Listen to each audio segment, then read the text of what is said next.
façonner ma vie comme le potier.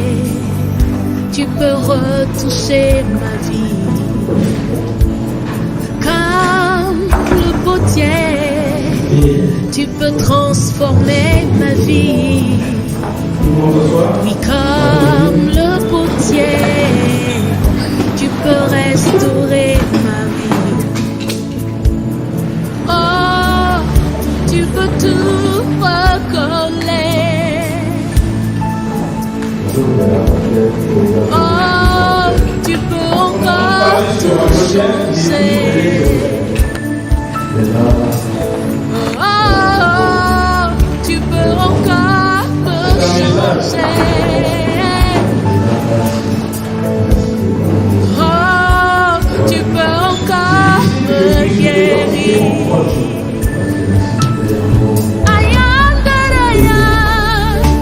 Ma force est en toi. Lys de la vallée. Ma force est en toi. Lion de Judas. Ma force est en toi. Toi qui guéris. Ma force est en toi. Tu peux recoller les morceaux cassés de ma vie. Seigneur, tu peux retoucher les morceaux brisés de ma vie. Et tu peux retoucher les morceaux cassés de ma vie. Oh, tu peux recoller, tu peux encore me guérir.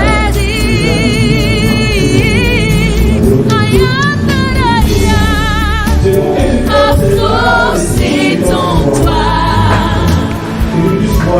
Consolateur, ma force est en toi. Lion de Judas, ma force est en toi. Lys de la vallée, ma force est en toi.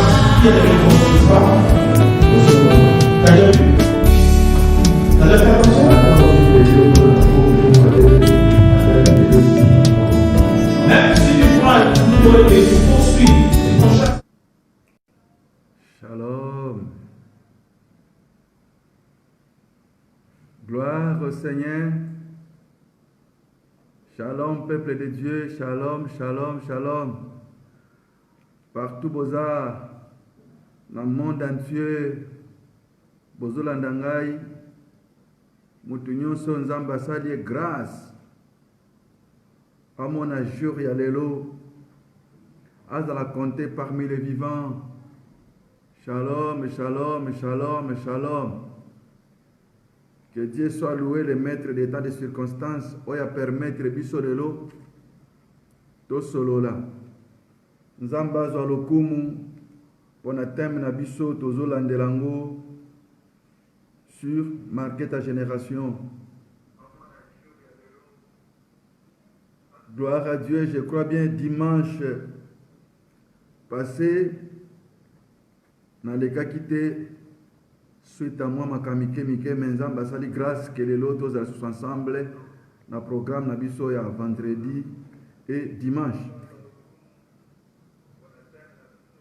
Alors je crois bien, sans plus tarder, nous allons continuer Malakis Nabiso à mike et uniquement sur Acte chapitre 13 verset 36. Bisika Bible ezali koloba. Or David, après avoir à son temps servi au dessein de Dieu, est mort, a été réuni à ses pères et a vu la corruption. Je crois bien, mes bien-aimés dans le Seigneur,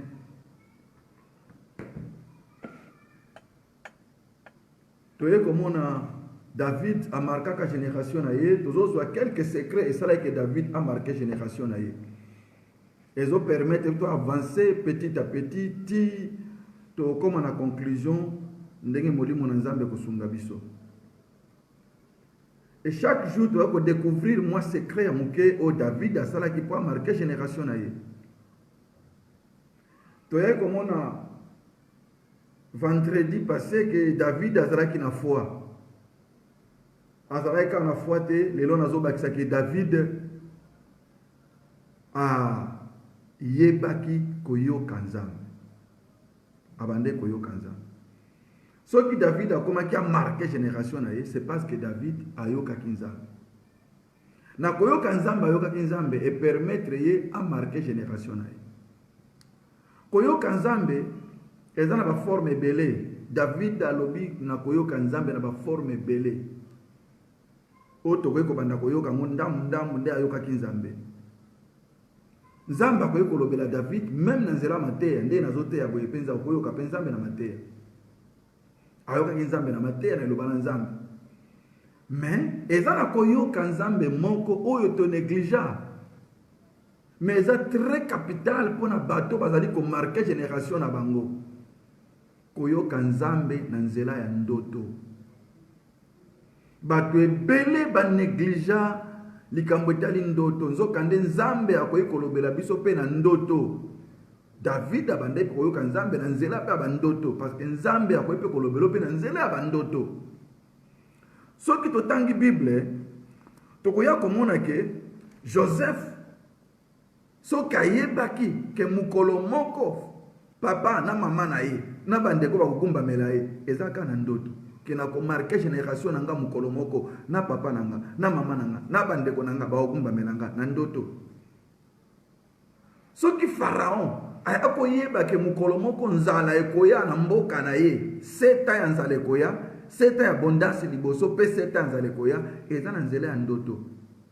Soki Jacob ayaki koyeba ke place on a telemi eza place présence nzambe zali nzamba zali awa ezalaka uniquement na nzela ya ndoto. C'est-à-dire que Nzambe akokipe kolobela mutu pe na nzela ya ndoto. Voilà mes bien-aimés, na lingi muketo partager likambo etali koyoka nzambe na nzela ndoto oyo esalaki que David a marqué pe génération na ye. Tokoyekola Job na mokanda Job chapitre 33 verset 14 jusqu'à verset 16. Job alobi boye. Dieu parle cependant tantôt d'une manière, tantôt d'une autre. Et l'on ne prend point garde. Il parle par des songes, par des visions nocturnes. Quand les hommes sont livrés à un profond sommeil, quand ils sont endormis sur leur couche, alors il donne des avertissements et met les sceaux à ses instructions. Job aye kolobela biso uniquement na likambo etali koyoka nzambe ke nzambe alobaka tantôt d'une manière tantôt d'une autre mais mutu azwaka garde te. Et Job aye kolobete même tant mutu alalaka pongi makasi c'est-à-dire na nzela bandoto nzambe alobelaka bato bandeko na nga nzambe alobelaka bato même na bandoto. Lelo oyo bato ebele vi oza na yango eza na makambo mingi eyela yo parce que mukolo moko onegligeaka ndoto moko. Tant on néglige ndoto wana omoni pe makambo mabe pe salami pe na vie na yo parce que ndoto eza moko ya moyen oyo nzambe ayaka ko communiquer biso soit koyebisa biso ko pe ba avertissement ya makambo ko yela biso lobi soit koyebisa biso nzela to koyi kolanda poto mona succès to marquer ba génération na biso. Eza na bato ebele ba réussir parce que bayoka kindoto eza na bato ebele bazalaki échappé na liwa parce que bayoka kindoto ndoto eza moko ya moyen nzambe alobelaka biso. Ngana ote ya bino nazoloba na bino naza moko ya témoignage ya makambo etali ndoto. Je crois bien euti koleka 2 ans passés nazalaki na prédication moko na Paris. Tant nazote na Paris nazouta na province nazoya kote na Paris. Église moko na tei 2 jours. Deuxième jour nazote ya mwasi moko alobi pasteur oyo te ya kibiso lobi na butu ya lelo na loti ndoto obungisi pièce ya voiture na yo mais eza munene lokola pomme ya loboko ya mutu. Mutu alobi ndenge wana. Mwasi wango ayebinga te, mais alanda inga na mateya lobi, alandinga pe lelo. Na moni obungisi pièce ya voiture na yo, mais pièce ya voiture na yo eza kaka munene lokola pomme ya loboko ya mutu. Na mituni bo, pièce ya voiture yango eza moke boye ya noir, eza pièce nini ya voiture na bungisi nga pe naza na voiture na poto te. Mais après 2 jours na ye ko bungisa passeport nanga. Tangu na bungisi passeport na ye ko comprendre sikoyo likambo mwasi wana alobaki na ngai. Que na loti ndoto obungisi pièce à voiture. Ah, c'est-à-dire que passeport nanga eza moko yeloko permetaka ngai na tambola. Ndenge voiture ko permettre nga pe na tambola. De nzamba lobaki soki na yebaka. Peut-être na koye kozala ekenge, na koye kosambela de façon que loko wana eyela ngai te. Mais yelinga pourquoi? C'est parce que na négligeaki ndoto. Ko négliger ndoto eza moko ya moyen ko négliger. Écoute ensemble. Toli loba nzambe. Parce que David a marqué génération. Parce que bande koyoka nzambe. Toko pe koyoka nzambe. Même na nzela bandoto. Ezaka na ba prophétie te. Ezaka na ba vision te. Ekozaka na mateya te. Même na ndoto ndenge Job auti koloba. Bande kolanga Job azanani. Job azalaki mutoyo nzamba pambolaki ye. Azalaki na ba moyen ebele. Mais a perda biloko ebele na mukolo moko. Na mukolo moko Job a perda makambo ebele. Na biloko Job a perda ka na mukolo moko aye ko perdre.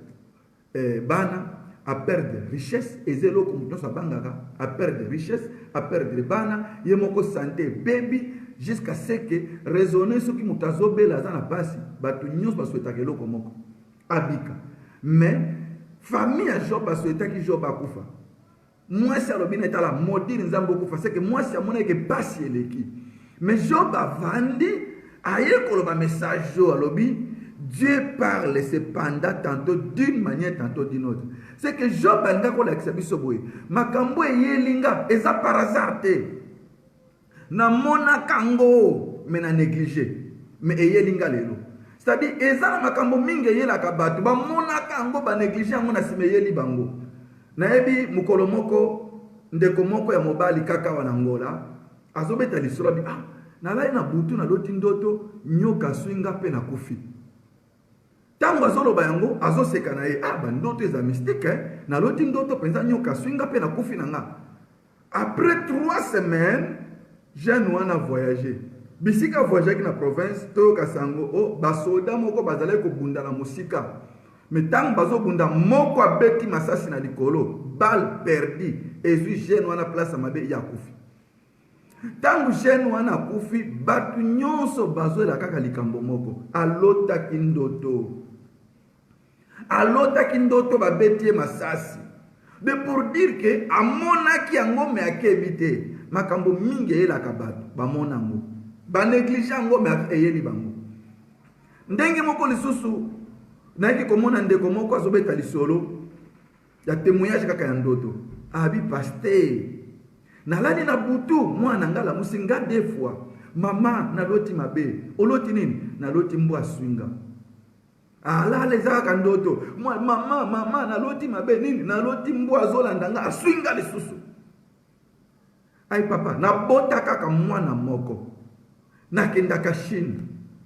Na sanga kata 1000 kwanza kopesa mwana te. Mwana ngaza na ba telefone a cher. Acha kabelo ya cher. Na lingaka mwana ngaza la bien. Mais pasteur na eko mwana mwana nga sauter miranda kwa kima. Après quelques jours, toka mwana koma lesbienne. Na sima ya ndoto wana. De mwana lota ki ndoto, mais mama néglige ndoto. Bande kona ngai. Ndoto ezalaka un impact na vie ya mutu. Nzamba ko ekolobelo même na nzela ya ndoto. Soki David aye koloba boye, c'est parce que David ayebi ke abande koyoka nzambe po akoma na vie oyo aza na yango. Ni na koloba na bino eza na ba rêve, eza na ba sorte ba rêve. Eloko liboso bandoto parce que tant muto zo discerner ndoto, il faut eba muto na zo discerner ndoto na ye. Aza rêveur ndenge nini? Eza na 7 rêveurs parmi ba rêveurs abandoto. Ba rêveur liboso banani? Bato liboso eza bato yo alali maloti ndoto te. Bato ndenge wana bazali. alalaka lokola mo ebembe lokola mutakufi alali ti tongo aloti mpe ndoto te nazoloba na mutu moko azoyoka ngai soki ozalaka mutu ndenge wana tika nda nzambe adelivre mutu na bapatelo na nkombo na Yesu Kristo parce que ndoto ezalaka message il faut nzambe apesaka message soki nzambe apesaki bato lokola bapharaon bapayen mais apesi message ke ayeba ke 7 ans ya pasi ekozala 7 ans nzala ya bilo ekozala 7 ans nzala ekozala mpo na nini yo koki kozwaka ndoto te oyebaka mpe makambo koyena mavi na yo revers ya mibale eza bato oyo balotaka ndoto après abosani bato ndenge wana bazali alotaka metongo soki etani paste nalotaki ndoto penza me nabosani na ngai barevera ndenge wana bazali tikete nzambe adelivre yo parce que oza lokola semence nzambe alobi ke oza lokola nzela oyo babwaki mbuma me ndeka ye ayibi yango mbuma ekwai na semence me olie mbuma wana ese multiplie ebota me bandeke baye bayibi yango ozwi message me satan ayibi yango nzambe adelivre yo soki ozalaka moto de revera ndenge wana kolotaka bandoto ozobosana tikete ndenge ozoyoka message oyo nzambe adelivre mutu na wana nkombo na Yesu. Troisième revers eza bato oyo balotaka bandoto ya pambapamba eza na bato mosusu soki abandi koexplike ndoto na ye ozoyeba te ebandi na suka nango eza te na bande komona nazoke na nzela moko boye ntango nakei naleki namoni soso moko alekaki ntango naleki soso wana bongo namoni nzete wana ntango naleki nzete namoni mai moko nakei ye ozomona ndoto moko eza na signification te bata revera bongo bazali alotaka bano de satana mbria mutu na yakozwa message ya malonga te tikete nzamba délivrer mutu na soko yokaka biloko ndenge wana et quatrième revers eza bato oyo balotaka ndoto ya mabe c'est-à-dire nanu asepela na ndoto te bato bongo bazali au moins 90% soit 90% ya bandoto na ezalaka mabe na mabe nanu asepela na ndoto te soki alobi ndoto na ezaka mabe na mabe barevera bongo bazali nanu asepela te soki alobi na ndoto ezaka mabe kaka mabe mutu aza na poto me alotaka village na bango mais aza na poto ana pays mosusu me azolotaka kaka village na bango alotaka jamais bolamu bapesa biloko malamu te kaka ya mabe bato ndenge wana bazali eza na barevers lisusu oyo balotaka ndoto renversé c'est-à-dire ye soki aloti bozwi elingi olakisa ke kala mingi te siese ezobanda epa na ye soki aloti ke naloti ndoto na ndako na ngai feti eza seke matanga moto ozela ye barevera bongo bazi yango wana soki ozolingo discerne ndoto ya mutu il faut d'abord oyebaka mutu aza revera ndenge nini eza na bato soki aloti ke naloti ndoto nazwi mbongo ebele seke yebake kala mingi te akozanga na 1 euro na ndako na ye barevera bongo bazali donc alotaka bandoto renversé eza mpe na barevers mosusu oyo balotaka ndoto ya baoppression eza na bato ya ndenge wana soki aloti ndoto on dirait tongo ekotana te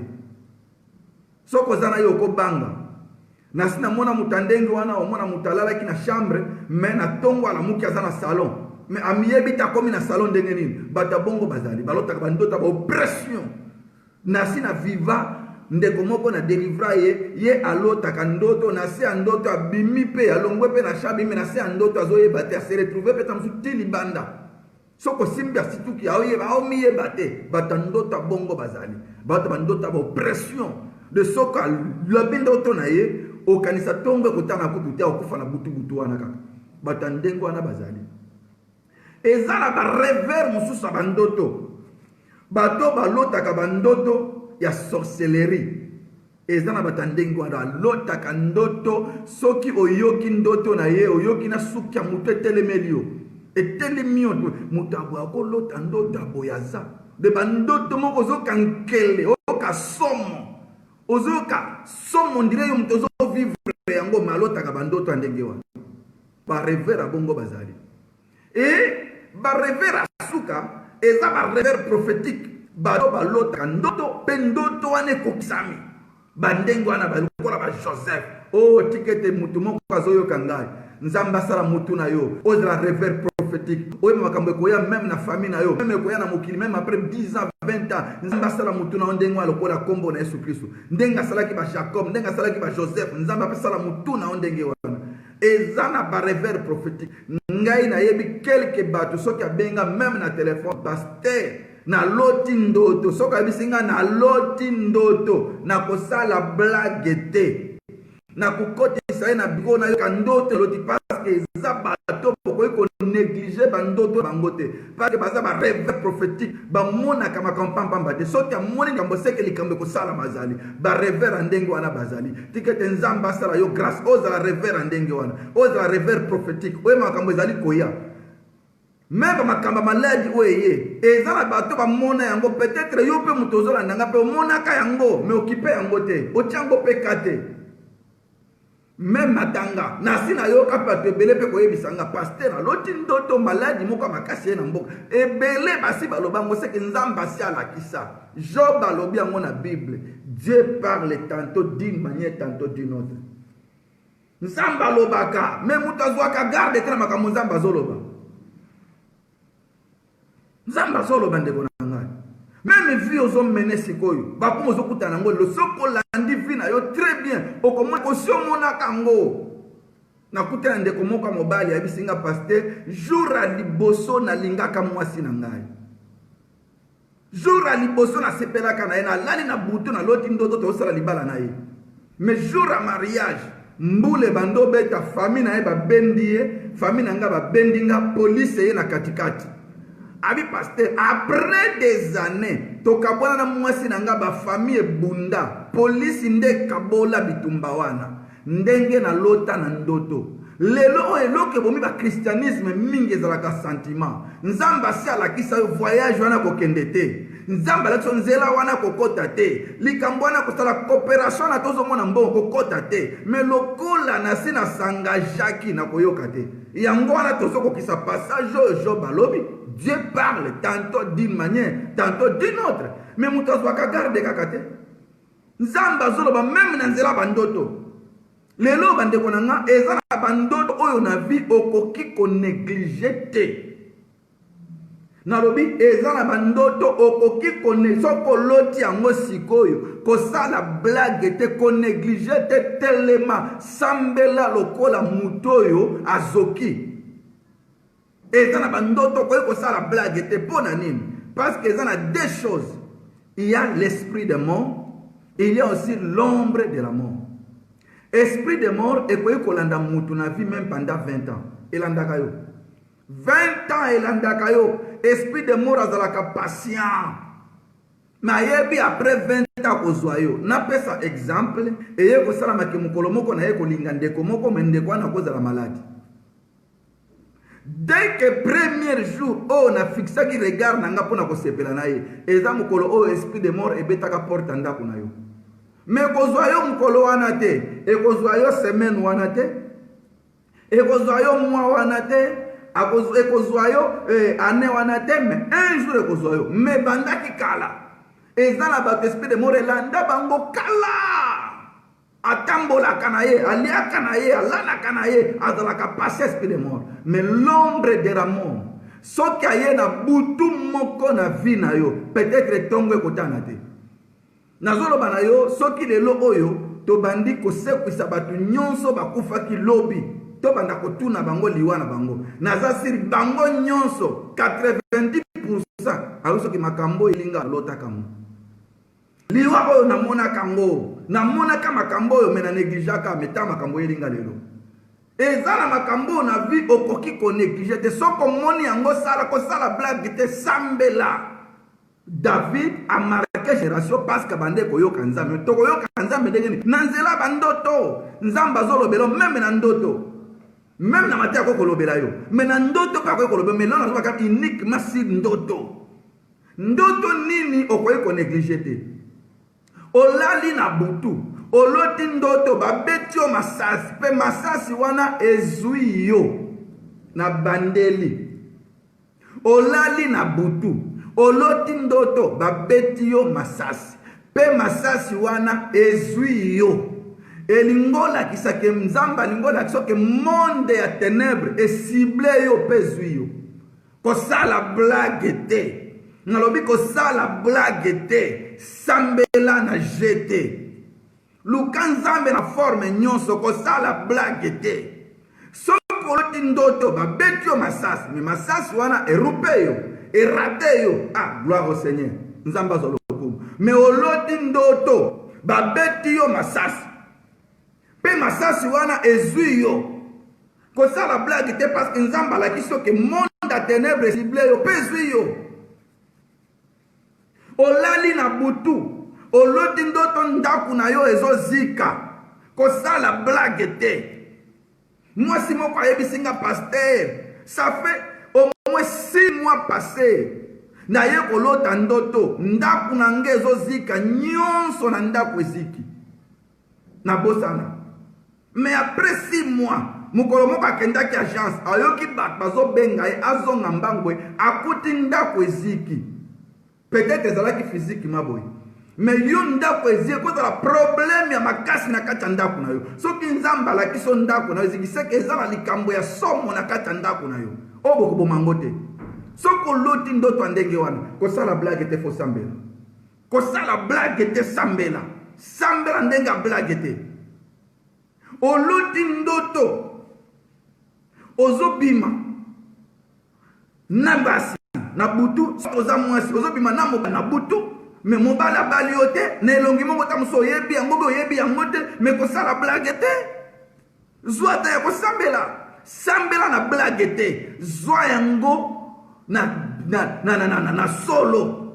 Zwa yango sérieux, zwata ya ko prier parce que nzamba lobeli yo. Okoyi ko marquer génération na yo te. Soki ozozo ba message en nzambe te. Nzamba lobaka tantôt d'une manière, tantôt d'une autre. Olali na butu, ozolo tandoto, obungisi eloko ya cher. Kosala blague te, soit obungisi Bible na yo, obungisi tamususu baga mariage, obungisi tamususu eloko moko ya cher mbongo na yo. Eza blague te nzamba lingola kisoke satana koti na ndako pe alongi ndako na yo, alongi la likambo moko.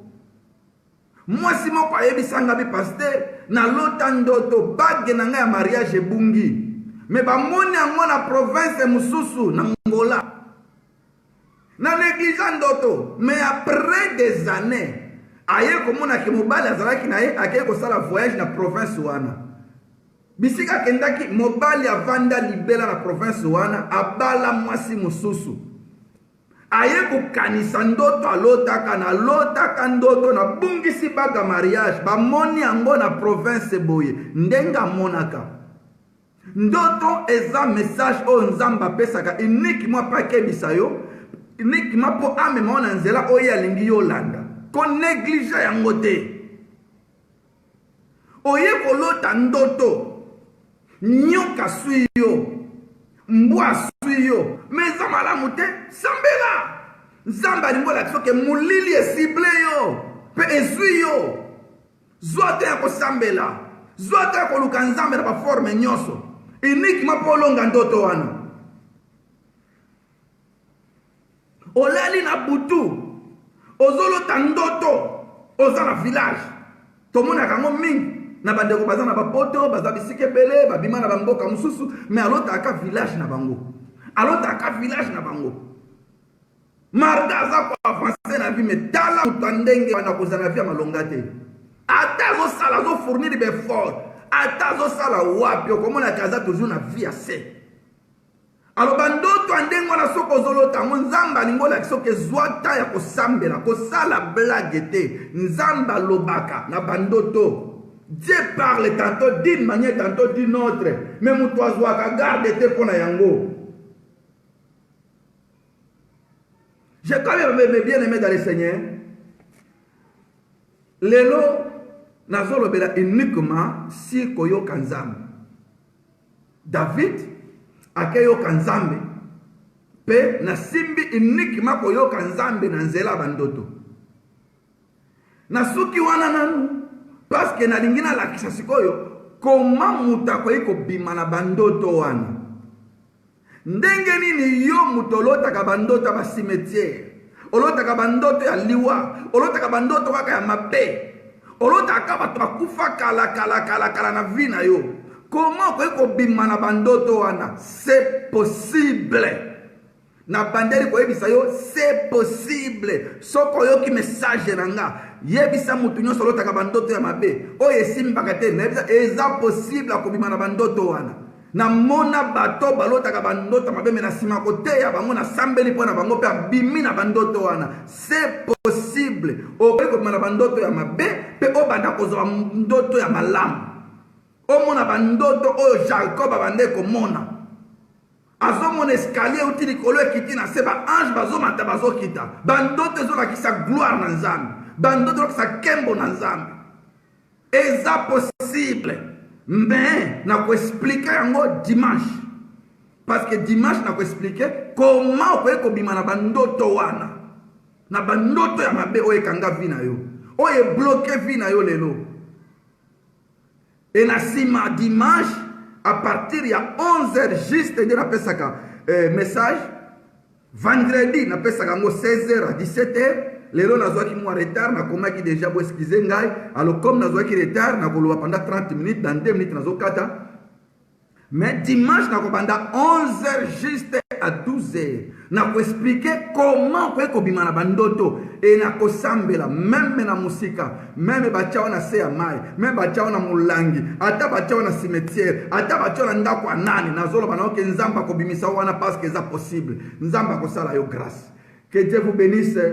Je crois bien nakomi presque na suka heure bapesa inga moins 30 minutes ekoki nzamba pambola batu nyonso bazolanda ngai de près et de loin kola pambola bino ya mingi nzamba zo lokumu na sepeli merci pour na pasteur Ngenga Samson oyo lelo eza mokolo na ye tozo fêter même na musika bisiko zo bala tozo fêter na mona déjà dambuta kuna azobeta guitare pona okumisa nzambe na yebiki ba mo place dans les États-Unis partout déjà baza koninga na tozela ke Ngenga zo bala nzamba zo lokumu to glorifier nzambe pona grâce na ye na faveur na ye osali moumbu na ye nzamba zo lokumu parce que za mokolo na ye. Alors merci beaucoup pour tozo landa. Je crois bien tozo ça l'effort en tout cas na ça l'effort de 11h dimanche na 11h pile na bandi message nanga et vendredi 16h à 17h na message nanga uniquement marquer ta génération nzamba pambola bino tokoyi ko sambela place ozali to sambela na kombo neso soko lotaka bandoto ya mabe bandoto malamu te zwate ya ko prier sambela nzambe abimiso na kati ya bandoto wana. Prions au nom de Jésus. Père, dans le nom de Jésus Nazareth, nazo prier pour ndeko nanga mwasa mobali bisika nyonso ya azali azokanga message oyo oyo akangami na bandoto ya mabe nzambe tikete na sima enseignement oyo kangola na bandoto wana dans le nom de Jésus na implore miséricorde na yo grâce na yo nzambe parce que loboko na yo eza mukuse te pona ko simba pona ko kangola na za sûr ko simbi ndeko wana même aza musika pour délivrer parce que aza toujours na besoin no parce que unique ko bikisa kayo dans le nom de Jésus na bon délivrer. Amen. Nzamba pambola bino, merci beaucoup, merci beaucoup. Ok, bye bye le dimanche. Ciao.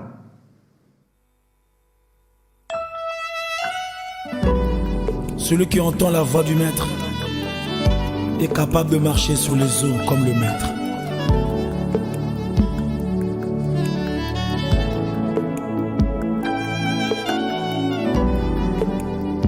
Je suis là, Seigneur. Parle à mon esprit.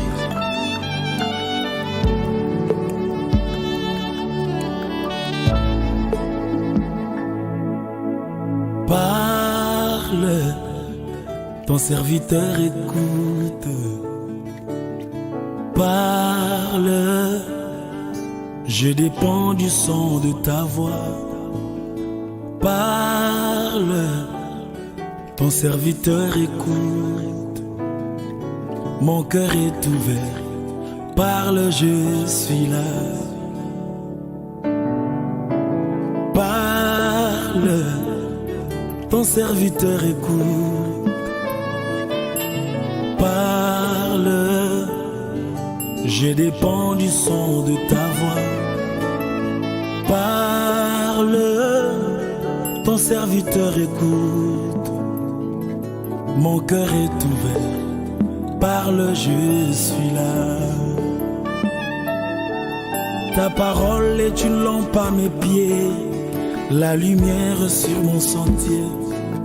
La direction que suit ma vie est tracée par tes oracles. Quand tu parles, Seigneur, Le chemin est frayé dans le désert, mon cœur est ouvert. Parle, je suis là. Au son de ta voix, Seigneur, les montagnes tremblent. Au son de ta voix, Seigneur, l'ennemi recule devant moi. Au son de ta voix, Seigneur, je suis plus que vainqueur. Mon cœur est ouvert. Parle, je suis là. S'il te plaît, Seigneur, parle. Ton serviteur écoute. Parle. Je dépends du son de ta voix. Parle. Ton serviteur écoute. Mon cœur est ouvert. Parle, je suis là.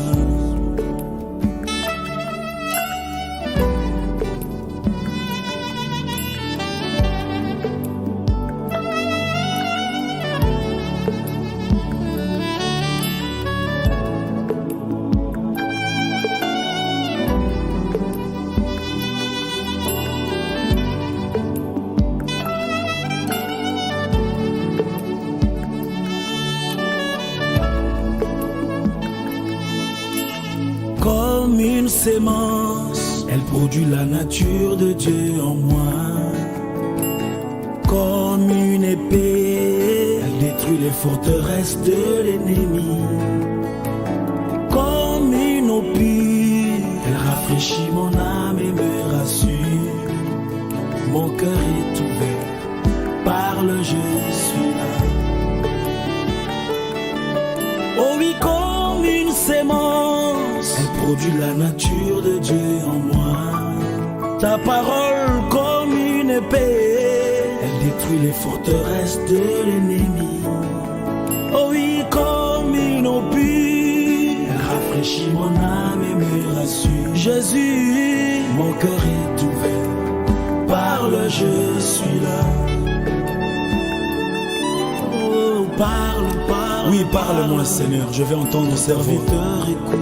Pas un pas sans ta parole. Seigneur, parle, parle encore. Instruis-moi, révèle-moi, change-moi. Je dépends du son de ta voix. Montre-moi la direction, le chemin. Parle, parle à mon esprit, Seigneur. Ton serviteur est là. Oui, je veux suivre ta parole. Mon cœur est tout. Alléluia. Parle, Jésus. Quand j'ouvrirai ma Bible, que j'entende ta voix. Quand je me lèverai le matin, que j'entende ta voix. Quand je serai en prière seul, que j'entende ta voix. À l'église, à la prédication, que j'entende ta voix. Pendant l'adoration, que j'entende ta voix. Quand je leverai mes yeux vers le ciel, que j'entende ta voix. Je veux t'écouter. Instruis-moi, révèle-moi, parle-moi, change-moi. Je veux t'écouter, Seigneur.